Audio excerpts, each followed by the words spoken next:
వర్షాలు కురిసే అవకాశం ఉందని విశాఖ వాతావరణ శాఖ వెల్లడించింది. ఒరిస్సాను ఆనుకుని ఆవర్తనం కొనసాగుతోంది. రానున్న 48 గంటల్లో అల్పపీడనంగా ఏర్పడే అవకాశం ఉందని తెలిపింది. దీని ప్రభావంతో ఏపీలో 4 రోజుల పాటు మోస్తారు నుంచి భారీ వర్షాలు కురుస్తాయని సూచించింది.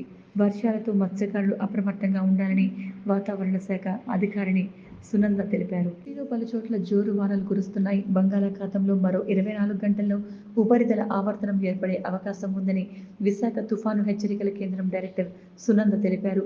మరో 4 రోజుల పాటు ఏపీ రాష్ట్ర వ్యాప్తంగా విస్తారంగా వర్షాలు కురుస్తాయని తెలిపారు. 1-2 చోట్ల భారీ నుంచి అతి భారీ వర్షాలు కురిసే అవకాశం ఉందని వెల్లడించారు. బలమైన ఈదురుగాలులు వీస్తాయని ప్రజలు అప్రమత్తంగా ఉండాలని సూచించారు. జూలై నెలలో సాధారణ వర్షపాతం నమోదు అయిందని అన్నారు. రుతుపవనాల ఆలస్యంతో జూన్ నెలలో తక్కువ వర్షపాతం నమోదైందని తెలిపారు. పాడేరులో భారీ వర్షం కురిసింది. కుంభవృష్టితో పాడేరు తడిసి ముద్దైంది. తెల్లవారుజాము నుంచి ఎడతెరిపి లేకుండా వర్షం కురుస్తోంది.